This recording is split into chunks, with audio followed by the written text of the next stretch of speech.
तो hello student, आप सबों को एचवी मैथ्स क्लासेस में स्वागत है।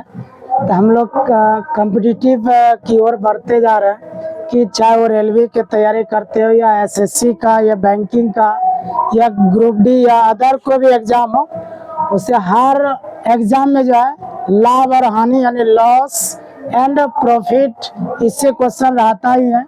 जैसा कि हम लोग पिछला 3 वीडियो क्लियर कर चुके हैं, जो भी नहीं देखे हैं पहले उसको देख लें, इसके बाद यहाँ से समझ में आएगा। तो देखिए अब यहाँ से पहला प्रश्न की ओर बढ़ते हैं।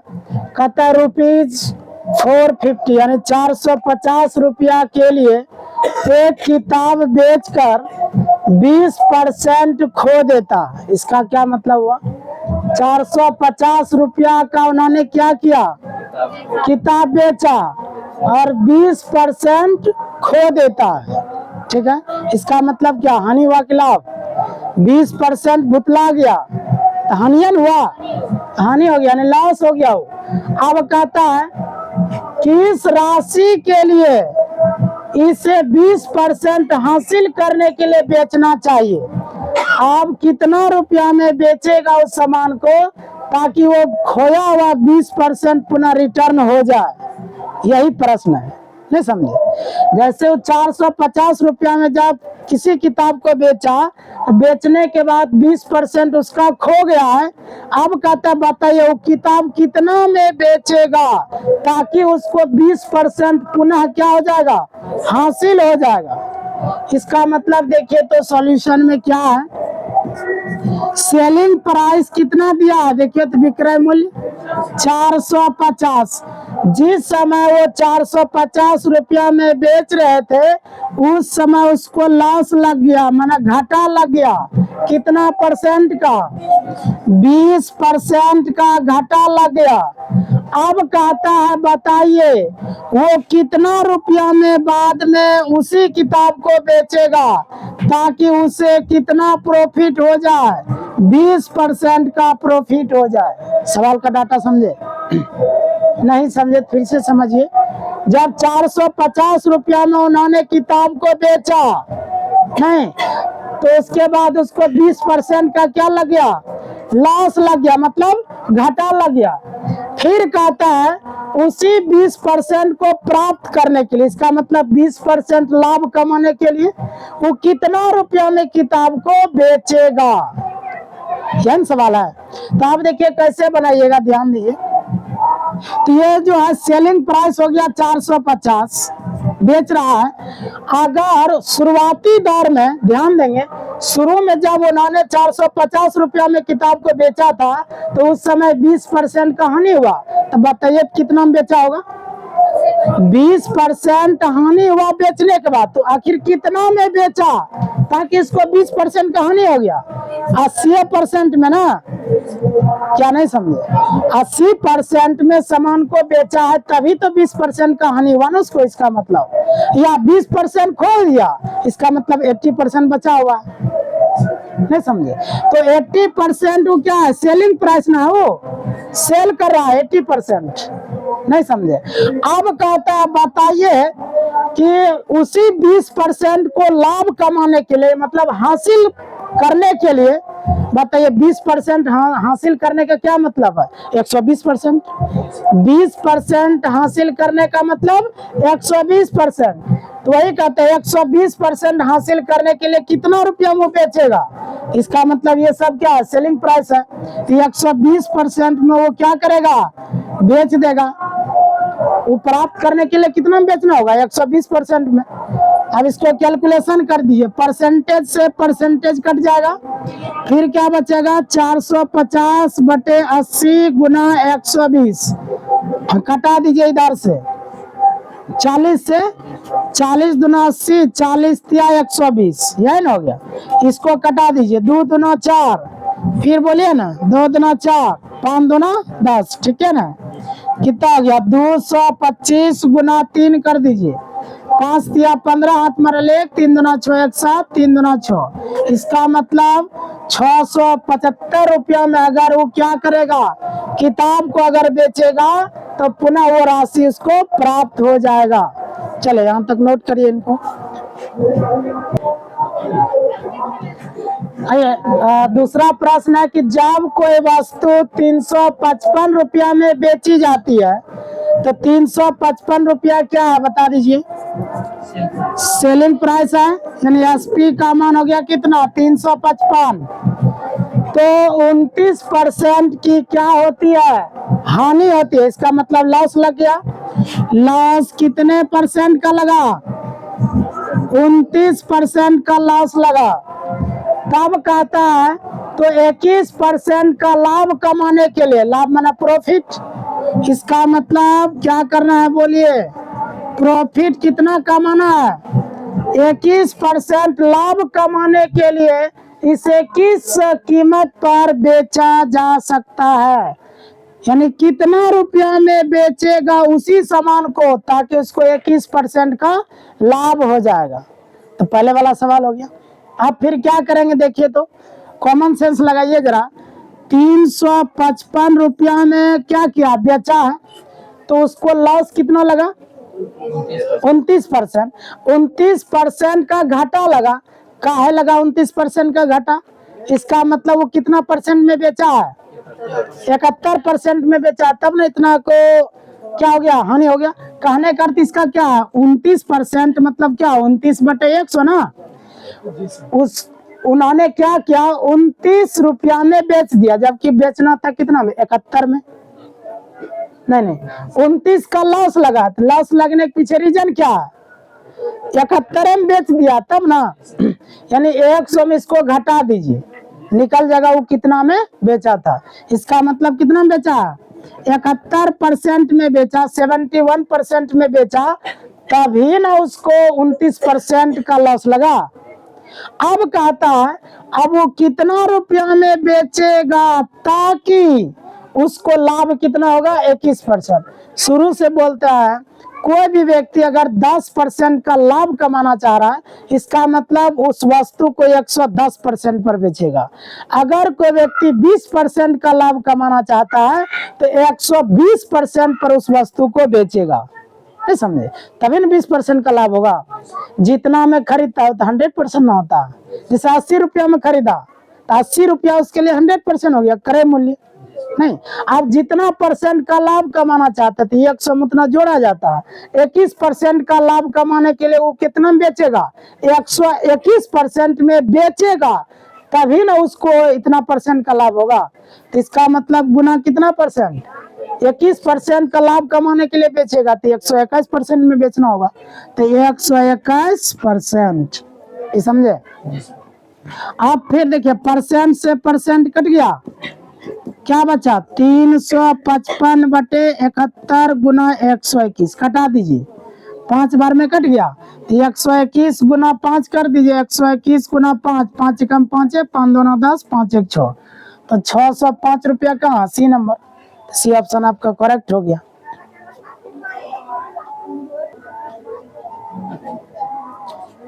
देखिए तीसरा क्वेश्चन है सेम उसी के जैसा है। देखिए कहता जब किसी वस्तु को 355 रुपया में बेची जाती है, इसका मतलब कौन प्राइस है, सेलिंग प्राइस। जितना में किसी वस्तु को बेचते हो विक्रय मूल्य हो गया, तो सेलिंग प्राइस का मान कितना हो गया, 355 रुपया हुआ। फिर कहता है जैसे वो 355 में बेचता है 29% की हानि हो जाती है, 29% का हानि हो गया, लॉस उसको लग गया क्या परसेंट का, 29% का लॉस लग गया। तब कहता है 31% का लाभ कमाने के लिए, 31% लाभ कमाने के लिए, तो प्रॉफिट कितना कमाना चाह रहा है, प्रॉफिट वो 31% कमाना चाहता है कि आखिर वो कितना रुपया में बेचेगा उस वस्तु को ताकि उसको 31% का क्या हो जाए, लाभ हो जाए, है ना। जब 355 रुपया में बेचा तो 29% का हानि हो गया। तो वही प्रश्न है कि वो कितना रुपया में अब वस्तु को बेचेगा ताकि उसको 31% का क्या हो जाए, लाभ हो जाए। सवाल समझे। तो अब देखिए सेलिंग प्राइस कितना में सेल कर रहा है, 355 में, तो नीचे भी सेलिंग दीजिए परसेंटेज वाला। तो लॉस लगा 29% को, 29% लॉस का है लगा, इसका मतलब वो बेचा है कितना में, 71% में। 100 में 29 को घटा दीजिए तो 71 है ना बचेगा, इसका मतलब 71% में उन्होंने क्या किया, बेचा। अब फिर क्या कहा, वो लाभ कमाना चाहता है 31%, तो हमेशा बोले अगर 31% लाभ कमाना हो किसी भी दुकानदार को तो वो 131% में बेचेगा, तभी 31% क्या होगा, लाभ होगा। नहीं समझ, तो इसका मतलब कितना से गुना करेंगे, 131%। अब कोई कहेगा यहाँ 31 है, यहाँ लिखता है 131। अगर 100% पर सामान को बेच दीजिएगा तो तब तो कोई मुनाफा नहीं है ना होगा। अगर किसी वस्तु का आपने मान लीजिए 400 रुपया में खरीदा और 400 रुपया में बेच दीजिएगा तो कोई मुनाफा हुआ, नहीं हुआ। तो मुनाफा तभी न होगा जब 100 से ज्यादा परसेंटेज में उसको बेचेगा। तो वो कहता है 31% का लाभ होना चाहिए, तो 31% का लाभ तभी होगा जब वो कितना में बेचेगा, 131% में बेचेगा, तभी वो 31% का लाभ कमा पाएगा। तो आप परसेंटेज से परसेंटेज कट गया तो फिर क्या होगा, 355/71 गुना 131, फिर 5 बार में कट गया, फिर क्या हो गया, 5 गुना 131 बराबर 655 निकल गया, 5 या 15 5, हाँ ठीक, 655 करेक्ट आंसर हो गया। ठीक,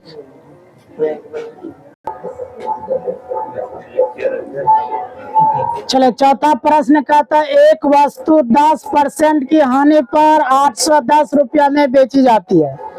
जब वो कोई भी व्यक्ति 810 रुपया में जब सामान बेचता है तो उसे 10% की हानि हो जाती है।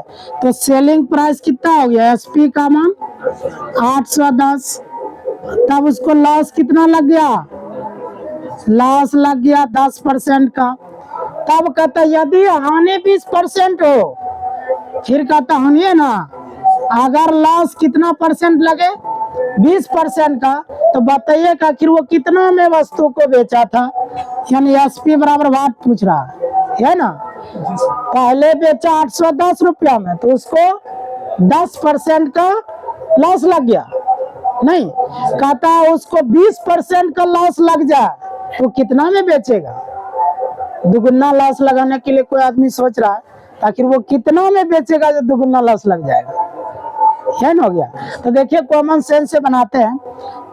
810 रुपया में सामान तब बेचा था जब उसको 10% का घाटा लग गया था, नहीं तो बता दीजिए कितना में बेचा था वो, 10% का घाटा लगा, इसका मतलब वो 90% में सामान को बेचा है, तब ना 10% का घाटा लग रहा है।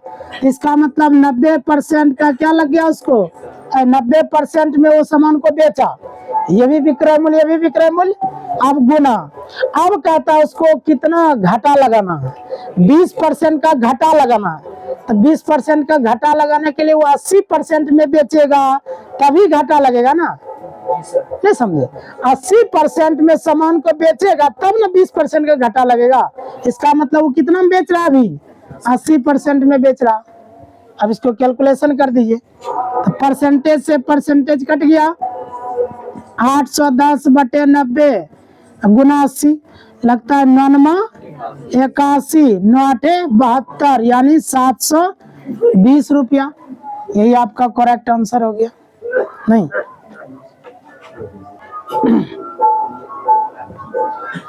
आइए पांचवा प्रश्न है, ये पूछा हुआ क्वेश्चन है, एसएससी एमटीएस 2019 में क्वेश्चन आ चुका है, ठीक है।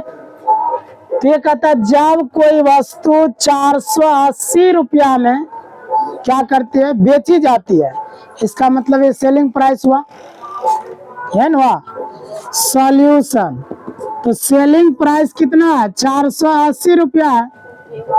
तो जैसे वो 480 रुपया में बेचता है तो 16.2/3% की क्या हो जाती है, हानि, उसको लॉस लग गया।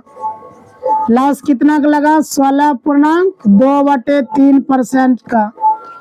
अब एक चीज बताइए, हम पहले भी वीडियो में बताए थे कि अगर कभी भी लाभ या हानि का परसेंटेज मान किस में हो, भिन्न में हो, तो हमेशा कौन मेथड से हल करना चाहिए? रेशियो मेथड से हल करना चाहिए। नहीं, रेशियो से बनाइएगा जल्दी बनेगा, नहीं समझे? चले, रेशियो मेथड से बनाने के लिए इसको क्या करिए, अंश बटे हर के रूप में बनाइए। अगर इसको टोटल हम लोग अंश बटे हर के रूप में बनाना चाहते हैं तो इसका टेबल हम लोग कहाँ पढ़े थे? परसेंटेज में। जिस समय परसेंटेज पढ़ रहे थे, टेबल में इसका पूरे का मान कितना आता है? ये किसका मान है भिन्न में? नहीं याद है? ये पूरे किसका मान है? 1/6 का मान है। अगर ये याद नहीं है तो जैसे हम लोग बचपना वाला प्रोसेस है उसी तरह करेंगे, लेकिन याद रखेगा पूरा फास्ट बनेगा। नहीं तो परसेंटेज में ही बोला गया था कि 1 से कहाँ तक? 20 तक। नहीं, बनाते बनाते उसको क्या करना चाहिए? याद रख लेना चाहिए। हालांकि बनाते बनाते ही याद होगा, ऐसे होता नहीं है। तो 16.2/3% को कितना बोलते हैं? 1/6। अगर जो भूल जाते या स्टेप याद नहीं है तो लास्ट उपाय वही ना है, पूर्णांक को तोड़ दीजिए। 16×48 50/3 गुना परसेंटेज हटाइए, क्या करेंगे? 100 से भाग लगाएंगे। 50 दूना 100 यानी 1/6 हो गया। क्या नहीं समझे? अब देखिए तो ध्यान दीजिए, थोड़ा सा इस जगह बात को बताइएगा। ये लॉस ना है, लॉस कितना निकाल दिया आप? 1/6। नीचे वाला क्या होता है बताइए? रेशियो मेथड से बना है तो नीचे वाला क्या होता है? सीपी, कॉस्ट प्राइस, क्रय मूल्य ना है। और ये क्या? लॉस। ऊपर वाला लॉस। 1 रुपया का क्या लग गया? लॉस लग गया। नहीं लगा? 1 रुपया का क्या लग गया? लॉस लग गया। तो यहाँ से हम लोग को पता चल जाएगा को कितना रुपया में बेचा जो कि 1 रुपया का लॉस लग गया। नहीं, एक और दिया ना, एक और मान दिया। चलिए यहाँ तक में हानि हो गया, इसको रहने दिए, अभी पेंडिंग में रखते हैं इसको, फिर आगे बढ़िए। तो कहता 8.1/3% का लाभ कमाने के लिए, इसका मतलब प्रॉफिट। तो अब क्या कह रहा है देखिए, प्रॉफिट कितना कमाना है उनको? 8.1/3%। इसको भिन्न में बोलते हैं कितना? 1/12। अगर याद है तो डायरेक्ट लिखिए 1/12। अगर भूल गया तो लास्ट उपाय वही है, तोड़ दीजिए। 8 × 24 = 25। तो 25/3 गुना परसेंट हटाइए, फिर 100 से भाग लगा दीजिए। 25 चौके 100 यानी 1/12। देखिए मान आ गया। ये कि क्या है? ये क्या है बोलिए? प्रॉफिट ना। आइए देखिए, प्रॉफिट। तो प्रॉफिट कितना निकल गया? 1/12। फिर नीचे वाला क्या है? क्रय मूल्य है। और ऊपर वाला ये क्या? प्रॉफिट। पी मना प्रॉफिट, प्रॉफिट मना लाभ हो गया। नहीं समझ रहा? अब क्या करेंगे देखिए, एसपी और सीपी या सीपी और एसपी का रेशियो लिखते हैं। जरा से यहाँ एकदम ध्यान पूर्वक देखते रहिए। सीपी इज टू एसपी बराबर, शुरुआती दौर का क्रय मूल्य कितना था शुरू में? क्या? 6। ठीक है ना? शुरुआती दौर का क्रय मूल्य कितना है? 6। या ऐसे लिखते हैं 6। आप विक्रय मूल्य को बता सकते हैं यहाँ से? शुरुआती दौर में जब देखिए, जब वो 480 रुपया में सामान को बेचा था तो 16.2/3% का हानि हुआ था। इसी को ना हम तोड़े हैं यहाँ पे, तोड़े तब ना 1/6 आया। इसी को ना हम लोग यहाँ लिख दिए। नहीं समझे?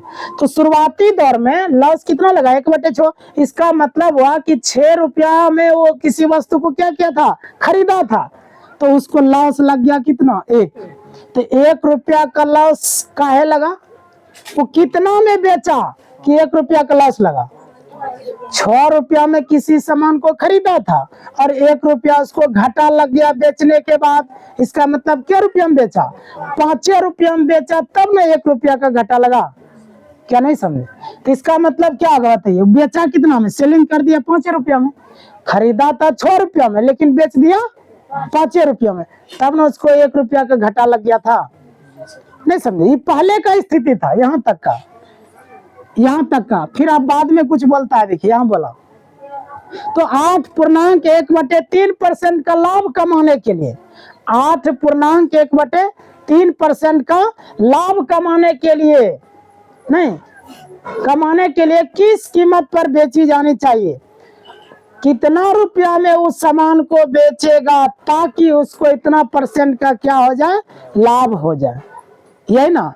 तो जब इसको हम लोग तोड़े तो पता चला वो कितना में सामान को खरीदा था, 12 रुपया में, 12 रुपया में खरीदा था और उसको लाभ कितना हुआ बताइए, 1 रुपया का उसको लाभ हुआ। तो बताइए वो कितना में बेचा होगा, 13 रुपया में बेचा होगा कि नहीं? इसका मतलब 13 रुपया में बेचा होगा, यहाँ तक कोई दिक्कत नहीं ना। अब देखिए कॉमन सेंस लगाइए यहाँ, कभी भी आप किसी भी वस्तु को जब आप खरीदते हैं, नहीं समझ रहे, खरीदते हैं तो क्या उसका क्रय मूल्य कभी चेंज हो सकता है? चाहे घाटा लगे या मुनाफा हो, नहीं समझे, चाहे लाभ हो या हानि हो, क्रय मूल्य में कभी बदलाव नहीं होगा, नहीं समझ रहे। जैसे हम किसी वस्तु को 70 रुपया में खरीदे, एक उदाहरण देते हैं, 70 रुपया में किसी वस्तु को हमने खरीदा और बेच दिए 80 रुपया में, बेच दिए कितना में, 80 में, तो हमको लाभ हुआ कि हानि? लाभ हुआ।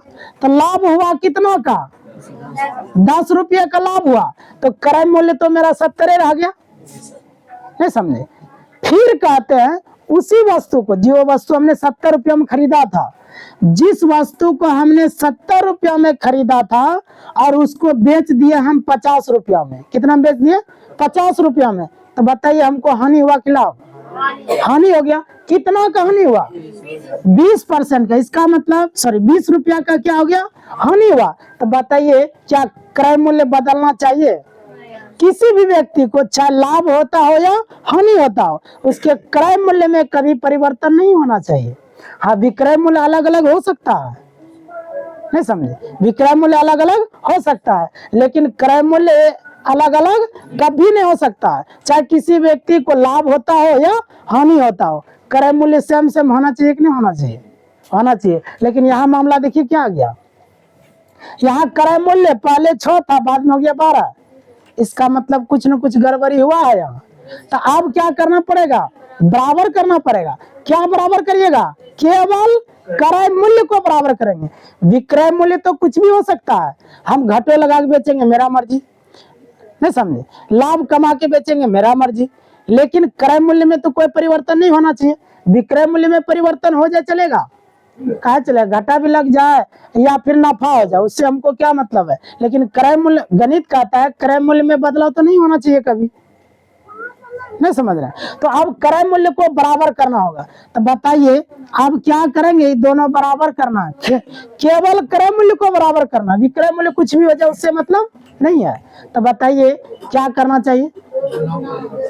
अगर हम इसमें किससे गुना कर दें, 2 से गुना कर दें, तो 6 दुना 12 होगा कि नहीं?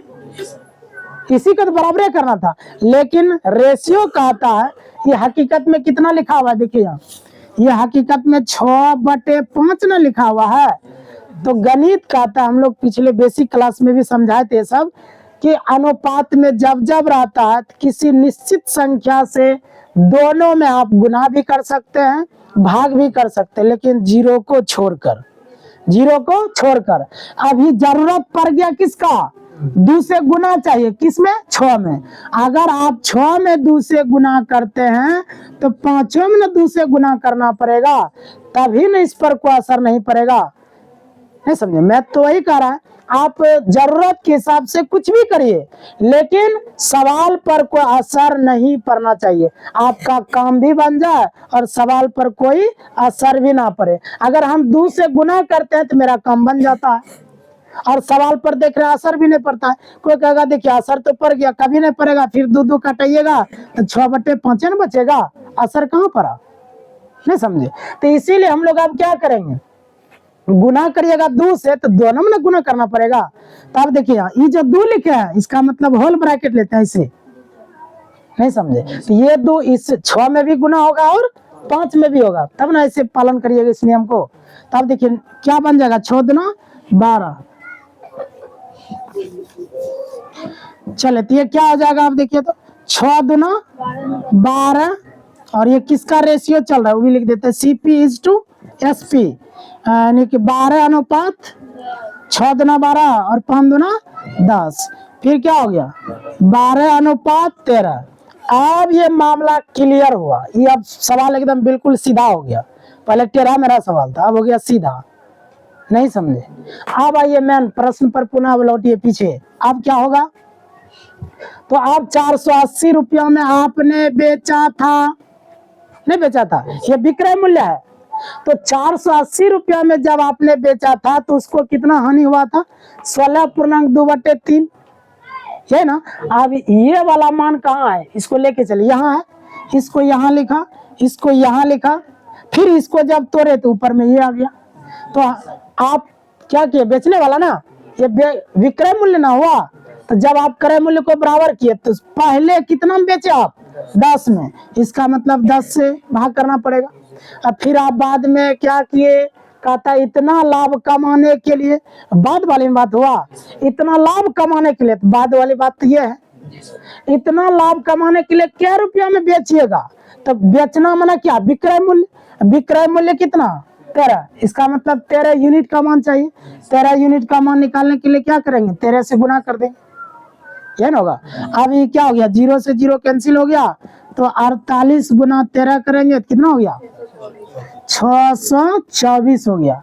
तो 624 ऑप्शन में है, यहाँ बी नंबर हो गया, तो B number is the correct answer हो गया। ठीक है, तो आज के लिए अब इतना है, पुनः हम लोग अगले क्लास में मिलते हैं।